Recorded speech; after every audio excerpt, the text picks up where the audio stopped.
İslam tu xemladılay ve gülistana gülay serte dukhinin helbesta tu evina bülbülay İslam tu xemladılay ve gülistana gülay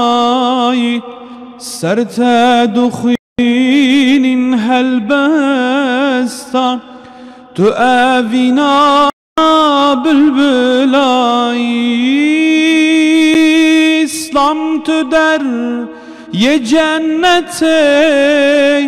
tu müfteha saadete mizgina dünya ve ahirete dermane derdu kulay İslam tu der ye cennete tu müfteha saadete mizgina dünya ve ahirete dermane derdu kulay İslam troja hayati ji Rabbi mejmer khalati خوشی هر دم بتهاتی هر تو خلاص یا گلایی İslam troja hayat ji Rabbi mejmer khalati خوشی هر دم بتهاتی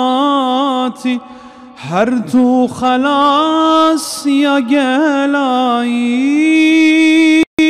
İslam ولات بتخوشن سلامتن هم دلگشن بتتوتاری اورشن رجو حیوا سر دنیای اسلام ولات بتخوشن سلامتن هم دلگشن بتتوتاری اورشن رجو حیوا سر دنیای اسلام ولات بتخوشن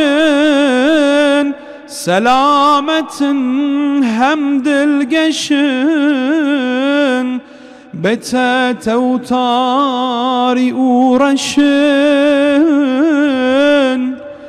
رجو حیوا سر دنیای